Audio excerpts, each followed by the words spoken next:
Hello. இப்போ நான் ஹேனோட் eel எஃபெக்ட்டை பற்றி பேச போகிறேன். ஹேனோட் ஈல் எஃபெக்ட் அப்படின்றது ஒரு இம்பார்ட்டன்ட் கொஸ்டின். அந்த இம்பார்ட்டன்ட் கொஸ்டினை நான் வந்து எக்ஸ்பிளைன் பண்ணுறேன். ஸோ அதுக்கு முன்னாடி இந்த மாதிரி ரேடியாலஜி ரிலேட்டட் கண்டென்ட் டெய்லி தெரிஞ்சுக்கணும்னா ஒரு ஃபாலோ பண்ணிக்கோங்க. ஹேனோட் ஈல் எஃபெக்ட் அப்படின்றது ஒன்றும் இல்லைங்க, ஒரு ப்ரொடியூஸ் ஆகக்கூடிய எக்ஸ்ரேனுடைய இன்டென்சிட்டியில் வேரியேஷன் ஏற்படுறது. இதை தான் ஹேனோட் ஈல் எஃபெக்ட் அப்படின்னு சொல்லுவாங்க. ஆனோட் சைடில் அந்த எக்ஸ்ரேனுடைய இன்டென்சிட்டி கம்மியாக இருக்கும், அதுவே கேத்தோட் சைடில் அந்த எக்ஸ்ரேனுடைய இன்டென்சிட்டி அதிகமாக இருக்கும். ஸோ இந்த வேரியேஷன்ஸை தான் ஹேனோட் ஈல் எஃபெக்ட் அப்படின்னு சொல்லுவாங்க.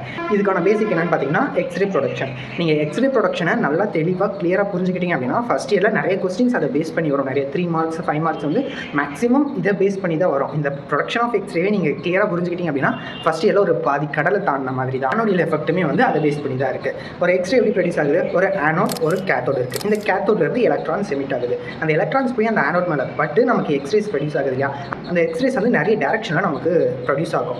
நாட் ஓன்லி அந்த இங்கே போய் இன்சிடென்ட் ஆகுது அப்படின்னா இங்கே மட்டும் தான் ப்ரொடியூஸ் ஆகுன்றது கிடையாது. அது கேத்தோட் சைடு வரும், ஆனோட் சைடு போகும், மேலே போகும், கீழே போகும். இந்த மாதிரி எல்லா டேரக்ஷன்லையுமே போகும். அந்த எல்லா டேரக்ஷனில் இருந்து எக்ஸ்ரேவை நம்ம கொண்டு வந்து ஒரு குறிப்பிட்ட ரீஜனுக்கு கொண்டு போகிறோம் இல்லையா? அதான் கூலிங் மிஷன் அப்படின்ட்டு சொல்லுவாங்க. இப்படி ப்ரொடியூஸ் ஆகும்போது இந்த ஆனோட் மேலே பட்டு இந்த பக்கம் கேத்தோட் சைடில் வரக்கூடிய எக்ஸ்ரேல வந்து எந்த ஒரு அப்சார்ப்ஷனுமே இருக்காது. அது டேரெக்டாக அங்கே பட்டு இந்த பக்கம் ப்ரொடியூஸ் ஆகுது. அதுவே ஆனோட் சைடுன்னு பார்த்தீங்கன்னா சர்ஃபேஸ் மேலே மட்டும் பட்டு நமக்கு எக்ஸ்ரேஸ் ப்ரொடியூஸ் ஆகாது. இந்த ஆனோட் எடுத்துக்கிட்டிங்கன்னா அதில் anode stem, anode disk, bearings, இந்த மாதிரி நிறைய பார்ட் இருக்குது அந்த ஆனோடில். ஸோ அதே பீம் அந்த ஆனோட்குள்ளே பெனட்ரேட் ஆகி தான் இந்த சைடு வந்து நமக்கு ப்ரொடியூஸ் ஆகும். ஓகேவா?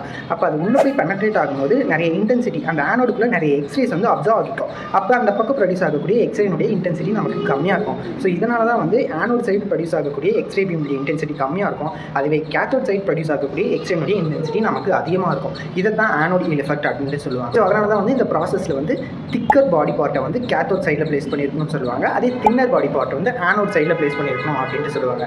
ஸோ இதுதான் வந்து ஆனோட் ஈல் எஃபெக்ட் அப்படின்ட்டு சொல்லுவாங்க. ஸோ நெக்ஸ்ட் வேறு எதனா டவுட் இருந்துச்சுன்னா கீழே கமெண்ட்டில் சொல்லுங்கள். எனக்கு தெரிஞ்ச நாலேஜ் நான் உங்கள்கிட்ட ஷேர் பண்ணிக்கிறேன். உங்களுக்கு எதனா தெரியும் அப்படின்னாலும் அதையும் கீழே கமெண்ட் பண்ணுங்கள். உங்களுக்கு தெரிஞ்ச நாலேஜை நீங்களும் ஷேர் பண்ணிக்கோங்க. நெக்ஸ்ட் எந்த ரேடியோகிராஃபி ரிலேட்டட் கண்டென்ட்டை பேசலாம் அப்படின்றதையும் கமெண்ட் பண்ணிடுங்க.